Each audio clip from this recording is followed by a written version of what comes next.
Bon matin à tous. Aujourd'hui, on est le 13 février 2022 et l'enseignement que Dieu a placé sur mon cœur ce matin, ça va être sur la grâce de Dieu. Saisir, comprendre, exprimer, expérimenter la grâce de Dieu dans chacune de nos vies. Seigneur, je te prie ce matin pour que ta parole puisse nous toucher, que ta parole puisse nous enseigner, nous parler, nous corriger, nous instruire et nous montrer la voie dans laquelle nous devons chacun de nous marcher. Seigneur, c'est toi le Maître, c'est toi le Créateur, c'est toi le Tout-Puissant. Et c'est toi seul qui fais grâce et miséricorde à qui tu veux, quand tu veux et où tu veux. Et c'est pourquoi, Seigneur, je te prie de trouver en chacun de nous qui entendent ce message, qui reçoivent ta parole, de trouver une bonne terre, une terre enseignable, une terre malléable, une terre par laquelle et dans laquelle tu vas pouvoir naître et porter du fruit digne de la repentance. Seigneur, je te prie au nom de Jésus-Christ de Nazareth, que les aveugles voient, que les sourds entendent, que les morts ressuscitent et que la gloire et la grâce de Dieu puissent sauver, transformer, délivrer, libérer et changer chacun de nous, s'il te plaît. C'est au nom de Jésus-Christ de Nazareth que nous te prions. Amen. En toute chose, je crois qu'il est extrêmement important lorsqu'on vient à Dieu, lorsqu'on ouvre la parole de Dieu, non pas de dire à Dieu ou de dicter à Dieu ce qu'il devrait faire ou doit faire dans nos vies, mais plutôt à nous de dire, Seigneur, parle, ton serviteur écoute. Seigneur, parle, j'ai besoin que tu m'instruises, que tu me montres la voie, que tu me révèles ta grandeur, ta manière d'agir et de fonctionner dans ce monde, de me révéler le monde, le royaume de Dieu, le monde spirituel, de me révéler au Dieu et de m'aider à voir et à comprendre que nous sommes dans une guerre contre les ténèbres, les puissances, les principautés, les dominations qui gèrent ce monde de ténèbres. Mais au travers de tout cela, Seigneur Dieu, tu aimes agir, tu aimes sauver, tu aimes délivrer, tu aimes libérer et tu aimes prendre par la main les hommes qui se tournent vers toi pour les conduire, pour les instruire. Montre-nous la voie. La grâce, je crois qu'aujourd'hui, la grâce est dans bien des endroits mal saisie, mal compris ou peut-être mal expérimentée. Vous savez, l'être humain se fait souvent des idées de Dieu ou compare Dieu à l'homme, mais Dieu est bien au-dessus de toutes choses. Et nous devons absolument connaître la parole de Dieu, lire, étudier, méditer la parole de Dieu, ouvrir nos cœurs afin qu'on puisse recevoir les instructions que Dieu a pour chacun de nous. Jamais sa grâce ne se manifeste au déprimant de sa justice. Vous savez, il y a plusieurs personnes qui ont la pensée que parce qu'on est sous la grâce de Dieu, la justice de Dieu a plus sa place. Mais Dieu est grâce, mais il est aussi justice. Les deux sont unis ensemble et on ne peut pas les séparer. On ne peut pas tout saisir de Dieu, on ne peut que voir, comprendre et recevoir ce que Dieu nous permet d'entendre et de recevoir de lui. Plus mon cœur est ouvert, plus je le cherche, plus j'ai soif de Dieu, alors plus sa compréhension, sa révélation va s'éclaircir. Je vais pouvoir aller plus loin dans mon entendement, dans ma conscience, dans la révélation qu'il a pour moi. Elles sont toujours en parfait accord, la grâce et la justice. Sa justice exige la condamnation d'hommes tels que nous, à cause du péché. Dieu ne peut pas fermer les yeux sur l'injustice, sur la rébellion, sur la désobéissance, sur l'aveuglement, sur la dureté de nos cœurs. Il est juste. Ça fait partie de sa nature lui-même. Mais dans son amour et dans sa grâce, Dieu a envoyé son propre Fils pour être la propriation pour nos péchés. Réalisons que la justice de Dieu est accomplie dans l'œuvre expiatoire, l'œuvre parfaite de Jésus-Christ de Nazareth, qui a donné sa vie, sacrifié sa vie, accompli la loi de Dieu, la perfection de Dieu, sans jamais pécher, afin d'être le modèle, l'exemple parfait et notre identification avec lui pour recevoir la grâce de Dieu et rencontrer toute la justice de Dieu. Je sais que ça fait beaucoup de choses à saisir et à comprendre, mais si tu cherches Dieu de tout ton cœur, il va t'aider à saisir et à comprendre qui est Jésus-Christ et qui est Dieu dans sa grâce, dans son amour, dans sa justice et dans sa bonté. Dans 1 Jean 4 au verset 10, ça nous dit « Et cet amour consiste non point en ce que nous avons aimé Dieu. » Dieu m'aime pas parce que moi je l'aime. Souvent, beaucoup d'êtres humains vont penser aimer Dieu, mais en réalité, ce qu'ils aiment, c'est eux-mêmes. Ils n'aiment pas Dieu comme Dieu veut être aimé. Dieu révèle dans sa parole comment l'aimer. Jésus a enseigné ses disciples c'est quoi la véritable amour. Jésus a dit, celui qui m'aime, c'est celui qui met en pratique ma parole, mon enseignement, mes instructions. C'est celui qui m'adore, qui me prie, qui me cherche, qui me loue, qui me célèbre. C'est celui qui a soif de moi. Alors cette personne-là, oui, je vais considérer son amour pour moi. Dire aux gens, oui, je t'aime, puis après ça, on se détourne, puis on parle contre, on sac, on blasphème, on ment, on est violent, on est méchant, ce n'est pas aimer Dieu. Aimer Dieu, et Dieu veut être aimé par des actions concrètes en rapport avec son Fils unique, Jésus-Christ de Nazareth. Cet amour consiste non point en ce que nous avons aimé Dieu, mais en de ce qu'il nous a aimés et a envoyé son Fils unique comme victime expiatoire pour le péché. C'est Dieu qui m'a aimé en envoyant la personne qu'il aime le plus, c'est Jésus-Christ, le Fils de Dieu, celui en qui Dieu a mis toute sa complaisance. Voilà la personne que Dieu aime par-dessus toute chose, son Fils unique, parce que Jésus a donné sa vie, sacrifié sa vie. Il a subi la malédiction, il a subi la croix, il a subi le soufflet, la flagellation, la couronne d'épines, on l'a percé les mains et les pieds, on l'a percé le côté, il a versé son sang sur la croix pour rencontrer premièrement la justice de Dieu. Parce que Dieu ne peut pas fermer les yeux sur nos injustices. Alors Jésus a subi sur lui, il a pris sur lui tous nos injustices, tous nos péchés, tous nos maladies de quiconque qui va s'identifier avec son sacrifice à la croix du Calvaire. Ça, c'est l'amour de Dieu pour moi.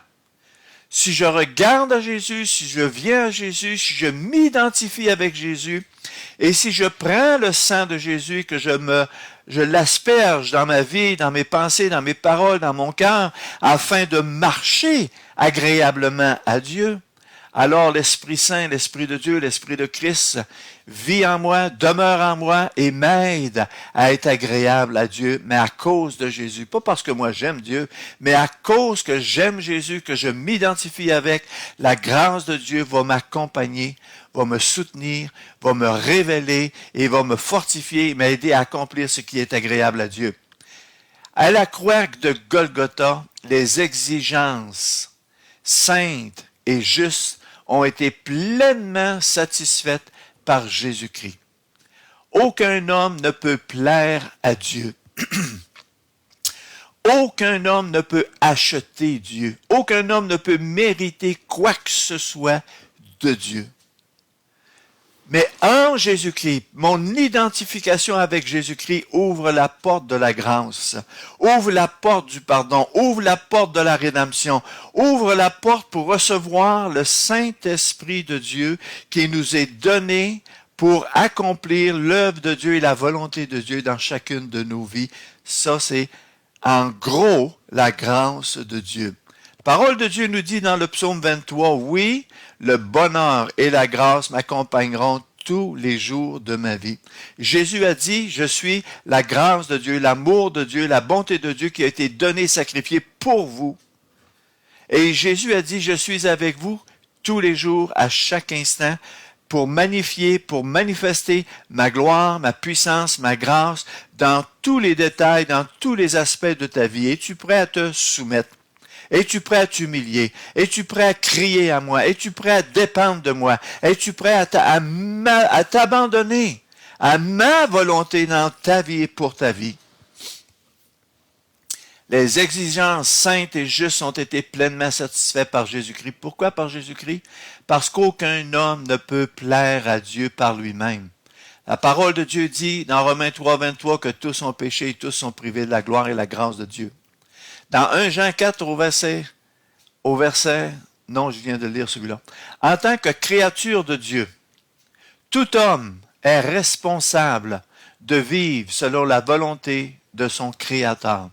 Vivre et plaire à Dieu, c'est un choix personnel. C'est un engagement personnel. Trop de gens font des engagements envers Dieu, mais ne les honorent pas.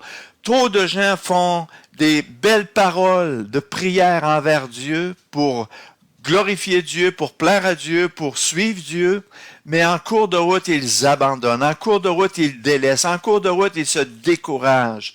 Ils n'acceptent pas la manière que Dieu veut les transformer, la manière que Dieu veut les former, les délivrer, les libérer, les emmener plus loin dans leur cheminement, dans leur dépendance de Dieu, dans l'amour de Dieu.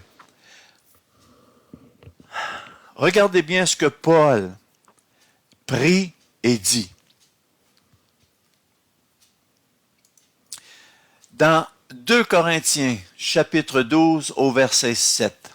« Et pour que je ne sois pas enflé d'orgueil, à cause de l'excellence de sa révélation, il m'a été mis une écharde dans la chair, un ange de Satan, pour me souffleter et m'empêcher de m'enorgueillir.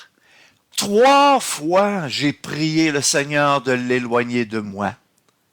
Et il m'a dit, ma grâce te suffit, car ma puissance s'accomplit dans la faiblesse.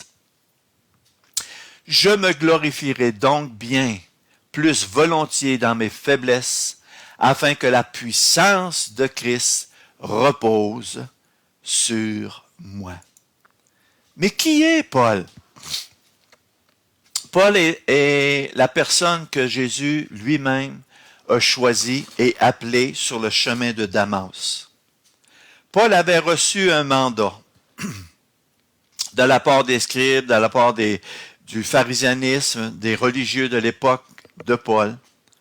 Il avait sur lui une lettre mandatée pour aller mettre en prison tous les chrétiens, tous ceux qui suivaient Jésus-Christ.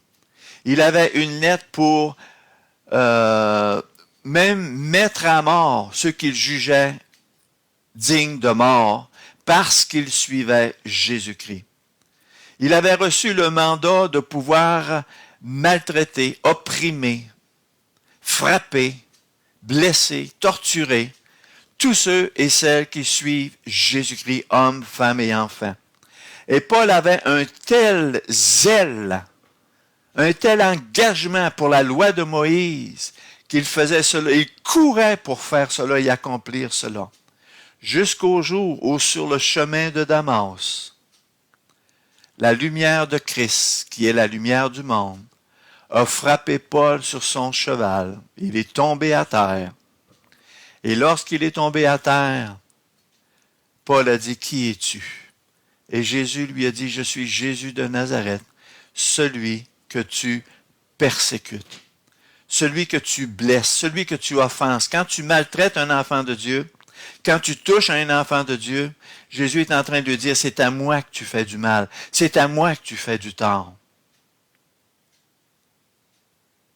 Et c'est là que Paul rapidement a répondu à Jésus, « Mais qu'est-ce que tu veux de moi? Qu'est-ce que tu attends de moi? » Paul a été tellement bouleversé par cette révélation. Pensant faire le bien, Dieu lui révèle, tu fais le mal. Pensant bien agir, tu accomplis les désirs mauvais de ta chair, les désirs mauvais du gouvernement, les désirs mauvais de l'homme, plutôt que d'accomplir ce qui plaît à Dieu, ce qui glorifie Dieu. Et Paul s'est éloigné à cause de cette révélation pendant 14 ans. Paul est allé dans un endroit où il s'est mis à prier, à étudier la parole de Dieu, à chercher Jésus-Christ. Et durant ces 14 années-là, Paul a reçu des révélations tellement extraordinaires qu'il n'y a pas de mots sur la terre pour exprimer ce qu'il a vu, goûté, expérimenté de la part de Jésus-Christ. Et c'est pour ça, lorsqu'il prie Dieu, Seigneur, délivre-moi éloigne de moi cette souffrance que j'ai. Et c'est là que Jésus lui dit, ma grâce te suffit. Et ma puissance s'accomplit dans la faiblesse. Je me glorifierai donc bien plus volontiers de mes faiblesses afin que la puissance de Christ repose sur moi. Pourquoi? Parce que Dieu veut garder Paul humble dans l'humilité. Plus la révélation de Dieu va être grande pour toi, plus tu vas connaître Jésus-Christ personnellement, plus tu vas être frappé, plus tu vas être tourmenté, plus tu vas être attaqué de toutes sortes de manières. Ça peut être par la famille, par l'époux, par l'épouse, ou par les enfants, ou par les gens que tu connais, les gens que tu côtoies, par le monde, par les situations. Tu vas recevoir beaucoup plus d'attaques parce que l'ennemi ne veut pas que tu marches pour Jésus, que tu accomplisses la volonté de Dieu. Il va utiliser tout ce qu'il peut utiliser pour te frapper, pour te troubler, pour t'attrister et semer dans ton cœur le doute. Mais Jésus a dit, comme j'ai mentionné tantôt dans Psaume 23, ma grâce, oui, le bonheur et la grâce m'accompagnent.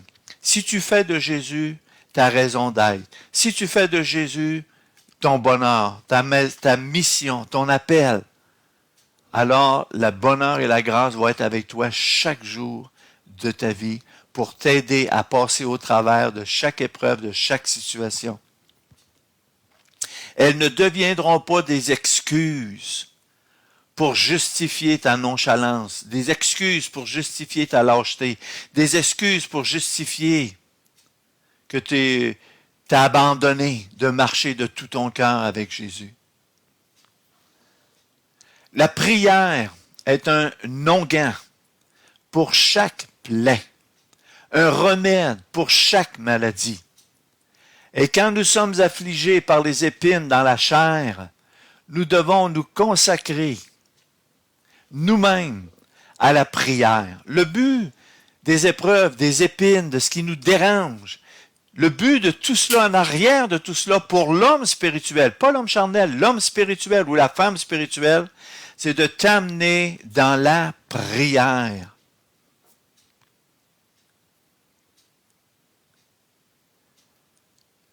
Les problèmes qui nous sont envoyés pour nous apprendre à prier, et s'ils persistent, pour nous apprendre à persister dans la prière. On a un combat à vivre. Et Jésus est avec nous dans ce combat-là pour nous aider et nous amener à que la gloire et la grâce de Dieu puissent se révéler dans la situation, dans les situations dans lesquelles nous sommes. Non seulement pour nous, pour nos familles, pour nos proches, mais pour nos villes, nos villages, pour notre pays, pour notre province.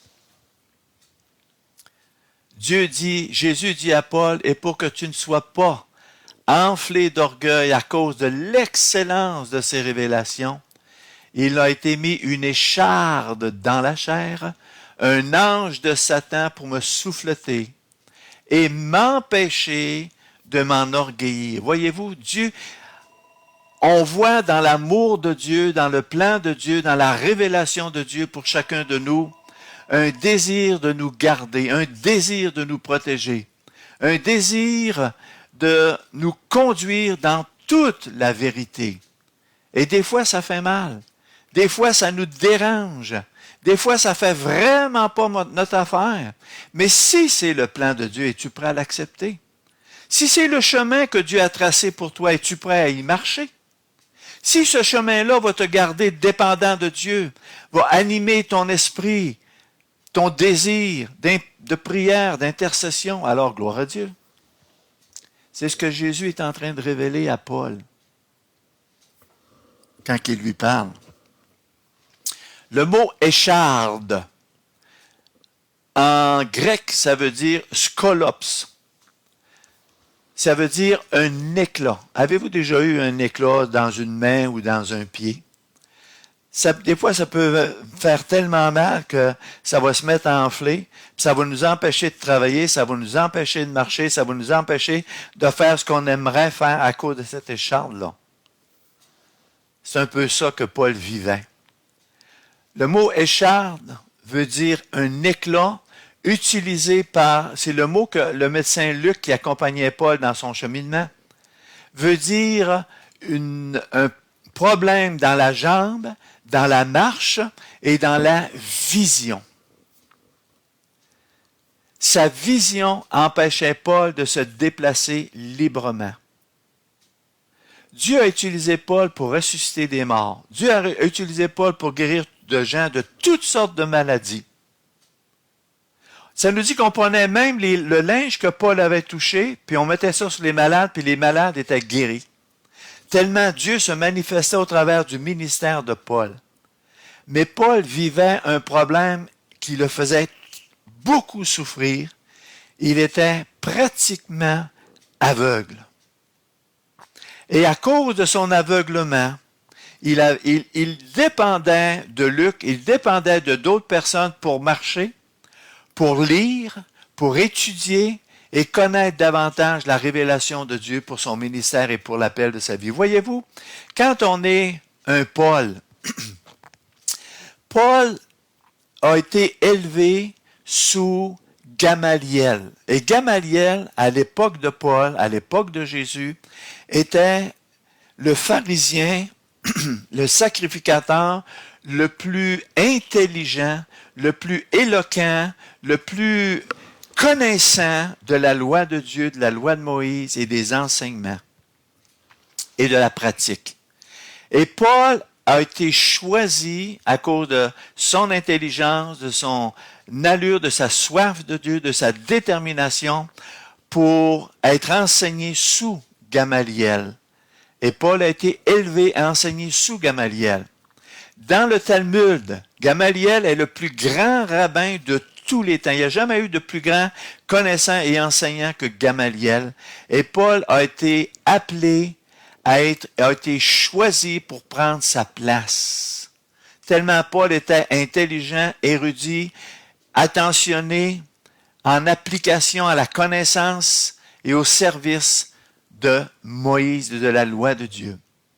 Paul a été appelé à être le numéro 1 après Moïse. Il est facile lorsqu'on reçoit de grandes révélations ou un grand appel de devenir orgueilleux, de s'enorgueillir. Alors, dans l'amour de Dieu, dans la connaissance de Dieu, dans la sagesse de Dieu, Dieu a placé chez Paul une écharde dans sa chair pour qu'il dépende de Dieu et pour l'empêcher de devenir orgueilleux. Wow!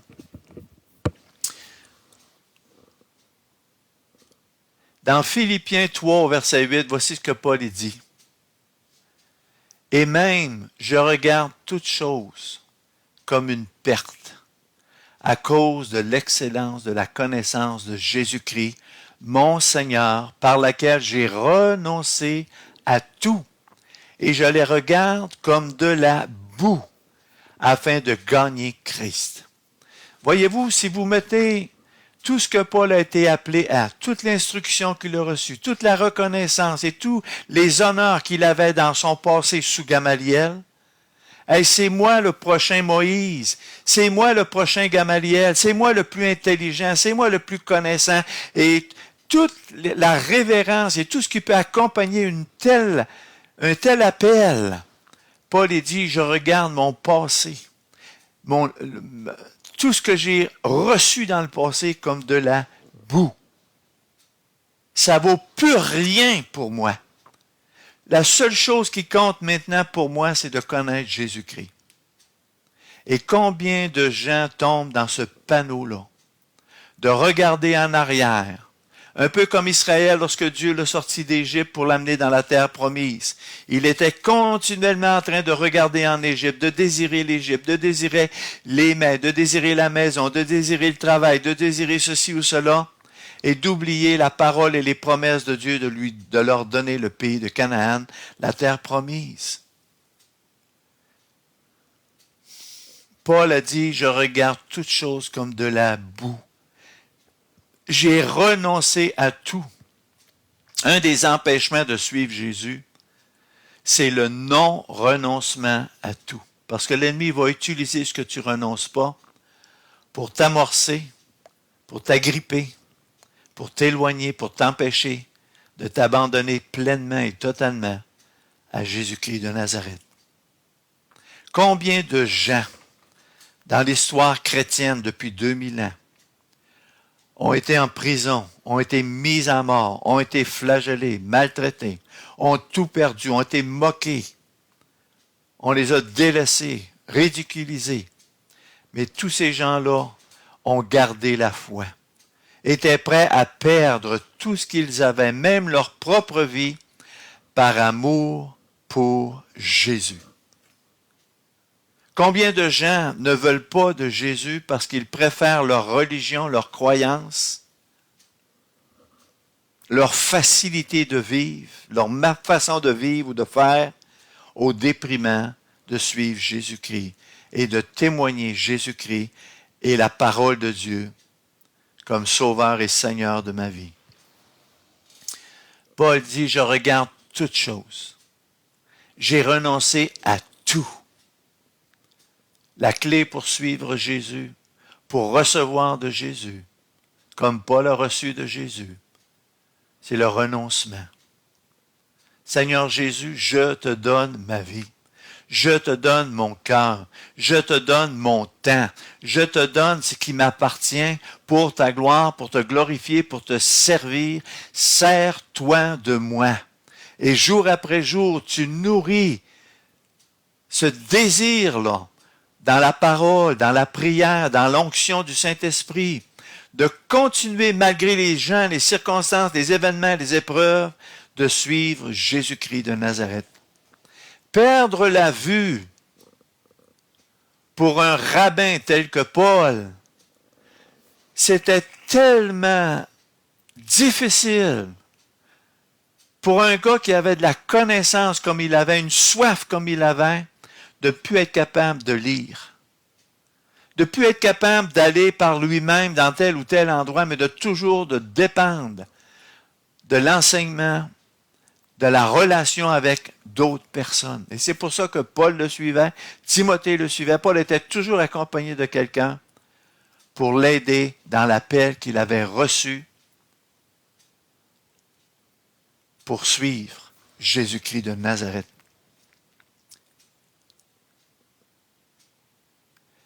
Question. Jésus ne l'a pas guéri. Si Jésus ne fait pas ce que tu veux faire, ce que tu aimerais qu'il fasse dans ta vie, est-ce que tu vas continuer quand même à le suivre?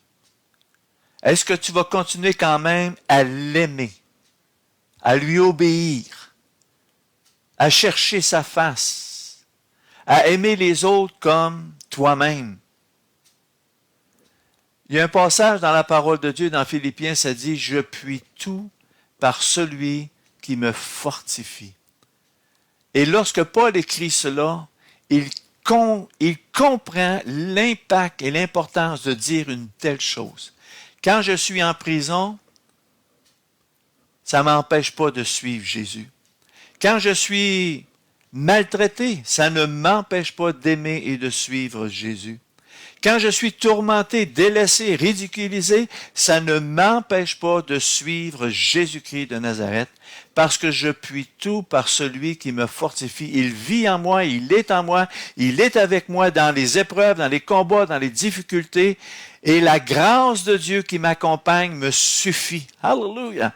C'est ce que Paul vient de recevoir de Jésus. Paul, malgré ce que tu vis, ma grâce te suffit. Contente-toi de faire ce que je te demande de faire. Va où je te demande d'aller avec la force et la capacité que tu as et avec l'environnement dans lequel je t'ai placé. Satan, vous savez, Paul avait deux écharpes. Une écharpe dans la chair, mais aussi une écharpe qu'on appelle spirituelle. Ça nous dit un ange de Satan qui le tourmentait. L'aspect physique de Paul était frappé, mais aussi l'aspect spirituel de Paul était continuellement frappé par un ange de Satan. Pour lui rappeler, « Hey Paul, t'es un meurtrier, t'es un violent. » Il le tourmentait par tous les aspects, les manquements de son passé face à l'Église de Jésus-Christ. Et Paul devait apprendre à vivre avec ces combats-là dans sa vie. Ça l'attristait, mais lorsqu'il regardait à Christ, sa foi grandissait, dépendait de lui. Il était conscient de ses faiblesses, conscient de ses manquements, mais il était davantage conscient de la grâce de Dieu, de l'appel de Dieu sur sa vie et pour sa vie.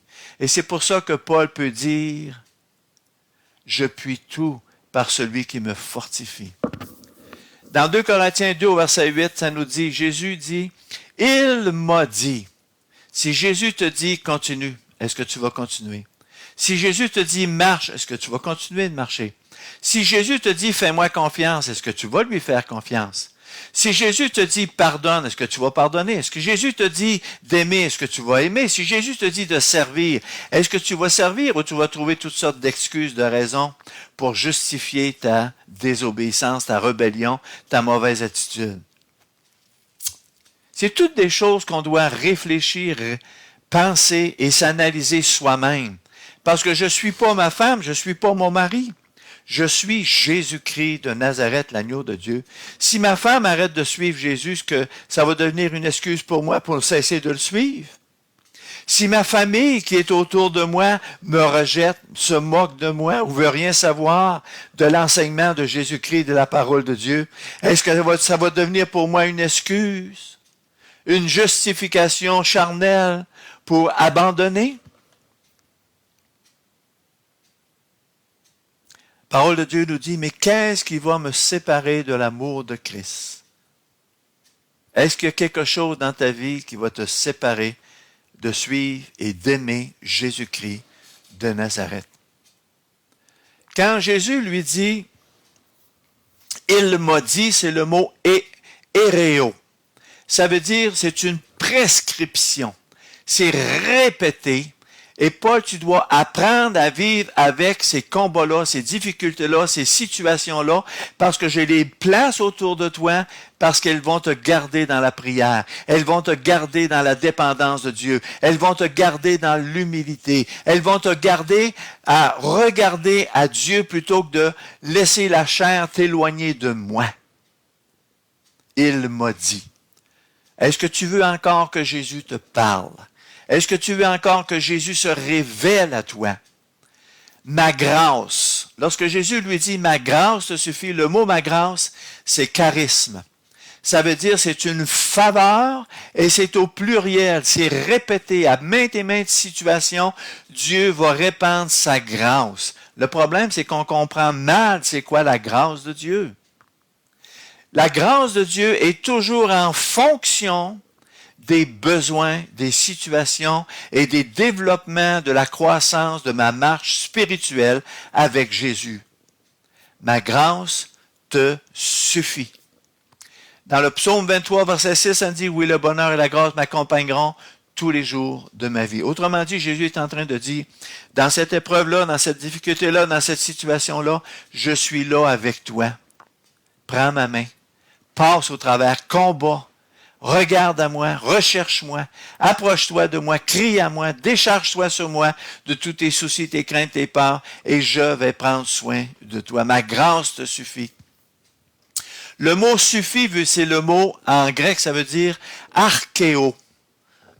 Et le mot archéo veut dire lever une barrière pour avancer. Autrement dit, tu vis quelque chose de difficile, en son temps, je vais lever cette barrière-là pour que tu ailles plus loin. Dans ta foi, dans ton amour, dans ta démarche, dans ton humilité, pour me suivre. Ça veut dire sortir un poisson archéo. Ça veut dire que vous savez, quand un jour, dans un contexte bien déterminé, des gens sont venus voir Jésus pour lui demander de payer l'impôt à César. Pierre était à côté de lui et Jésus a dit à Pierre, Pierre, tu vas aller au lac, tu vas prendre ta canne à pêche, puis tu vas pêcher un poisson. Et le premier poisson que tu vas pogner, il va avoir un stratème dedans, une pièce de monnaie. Et tu vas prendre cette pièce-là de monnaie, puis tu vas payer pour toi et tu vas payer pour moi l'impôt à César. Voyez-vous, c'est un miracle qui s'accomplit dans un temps bien déterminé, bien défini, que Jésus a opéré pour Pierre, pour lui-même, pour révéler à l'Église sa manière de fonctionner.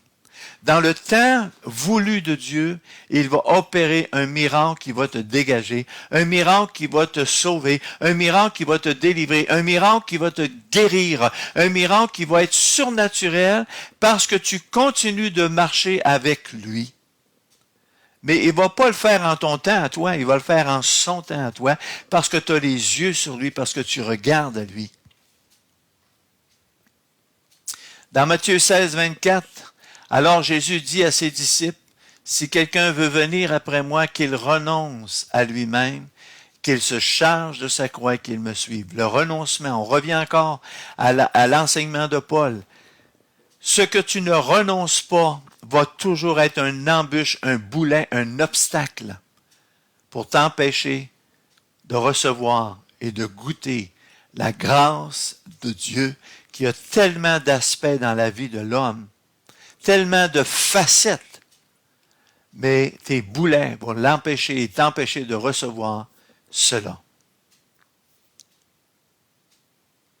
Porter sa croix, ça veut dire chaque jour que tu vis, peu importe les circonstances, peu importe les situations, peu importe l'entourage, les événements de ta vie, fais-lui confiance. Revêt-toi de louange, revêt-toi de prière, revêt-toi d'étude de la parole de Dieu, revêt-toi de reconnaissance et d'action de grâce, et tu vas t'apercevoir que la grâce de Dieu va t'aider et t'accompagner dans tous les aspects de ta vie.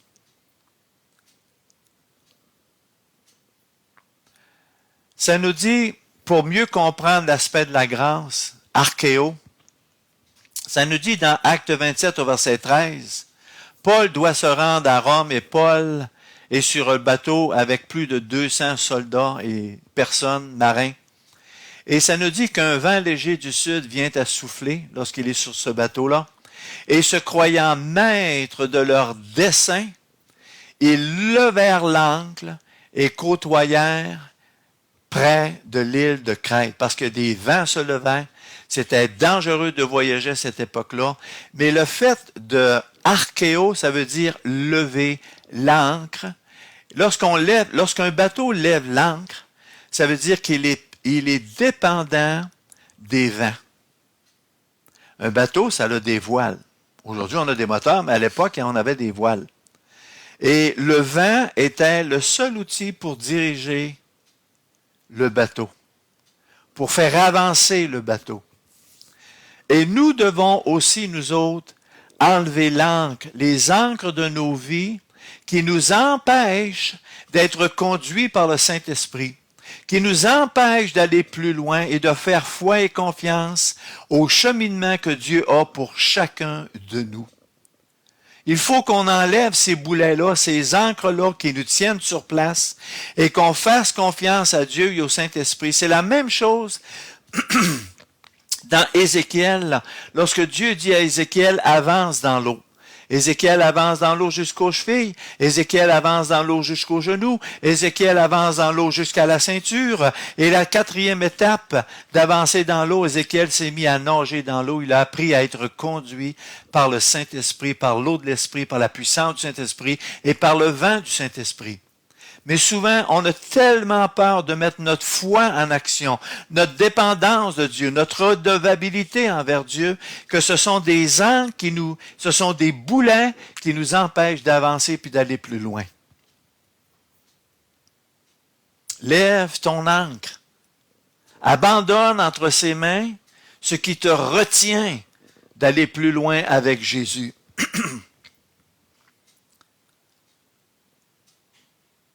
Se laisser guider par le vent du Saint-Esprit et par la parole de Dieu. Ne pas être immobile, mais se laisser porter par la parole de la foi. Alléluia. Ma grâce te fait avancer. Et lorsqu'on avance au travers des problèmes, des combats et des difficultés, notre foi grandit. Notre assurance grandit. Notre connaissance et notre révélation de Dieu grandit. Et c'est le but de Dieu, c'est le plan de Dieu pour toi, pour moi et pour chaque personne qui l'appelle et qui réponde à son appel de le suivre. Dans Matthieu 11 au verset 25, ça nous dit, en ce temps-là, Jésus prit la parole et dit, je te loue, Père Seigneur du ciel et de la terre, de ce que tu as caché ces choses aux sages et aux intelligents, et de ce que tu les as révélées aux enfants. Vous savez, ceux qui essayent de tout comprendre, de tout contrôler, la parole de Dieu va être cachée. Ils ne saisiront pas, ils ne comprendront pas l'appel de Dieu, le plan de Dieu et la volonté de Dieu pour leur vie. Je te loue, Père, de ce que tu as caché ces choses aux sages et aux intelligents, et de ce que tu les as révélées aux enfants. Oui, Père, je te loue de ce que tu l'as voulu ainsi. Toutes choses m'ont été données par mon Père, et personne ne connaît le Fils si ce n'est le Père, et personne ne connaît non plus le Père si ce n'est le Fils. Écoutez bien, et celui à qui le Fils veut le révéler. Et là, Jésus ouvre les mains pour dire, venez à moi, vous tous qui êtes fatigués, chargés, et je vous donnerai du repos. Prenez mon joug sur vous, recevez mes instructions, car je suis doux et humble de cœur, et vous trouverez du repos pour vos âmes, car mon joug est doux et mon fardeau est léger. En réalité, ce que Jésus est en train de dire, fais-moi confiance. Lis ta parole, prie-moi, confie-toi en moi. Prends mon joug qui est doux et léger. Malgré tout ce qui t'entoure, tout ce que tu vis, je suis parfaitement en contrôle, car Dieu, il a dit, toutes choses m'ont été données par mon Père. Tout ce qui a été créé dans les cieux, sur la terre et sous la terre. Tous les événements, toutes les situations, tous les ténèbres, tous les démons, toutes les puissances, tous les anges, les archanges, les chérubins, les séraphins, et toutes circonstances, grandes et petites, fléaux, tornades, tremblements de terre, COVID ou quoi que ce soit, tout est parfaitement sous le contrôle de Jésus-Christ de Nazareth. Mais pour qu'il agisse, pour qu'il se révèle, je dois m'abandonner et lui faire confiance. Et je dois me repentir de mon orgueil, de ma vanité, de tout ce qui m'a empêché de m'abandonner et de le suivre. Toute chose veut dire tout l'univers, tout ce qu'il contient et toute autorité sur toute chose. Que voyaient tous ceux qui suivaient Jésus? Lorsque les gens regardent Jésus, qu'est-ce qu'ils voyaient?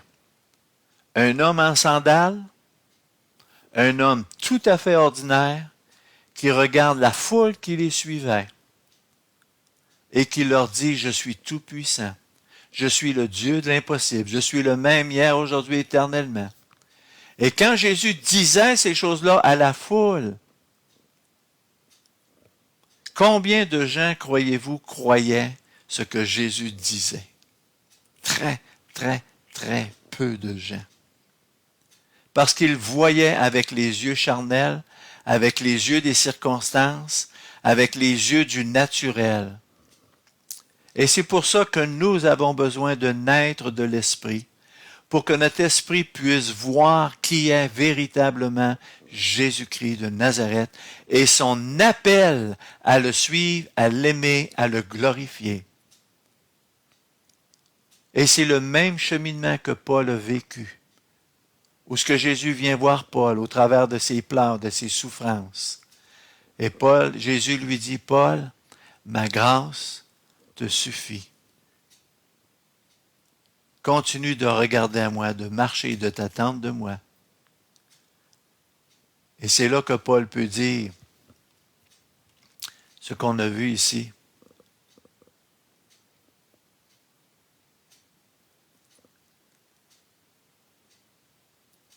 Paul dit, car ma puissance s'accomplit dans la faiblesse. Alors Paul dit, je me glorifie donc bien plus volontiers de mes faiblesses, afin que la puissance de Christ repose sur moi. Es-tu prêt à recevoir l'onction de Dieu? Es-tu prêt à t'abandonner et à faire confiance à Jésus-Christ dans tous les domaines et les aspects de ta vie? Je vais continuer mercredi prochain ce message parce que je considère qu'il est trop important pour que nous puissions saisir et comprendre c'est quoi suivre Dieu, aimer Dieu et être dans la grâce de Dieu chaque jour de notre vie. Seigneur, je te prie ce matin, au travers de ce message, ces simples mots tirés de ta parole que tu as donnés aux hommes, afin de s'abandonner, de te faire complètement et totalement confiance.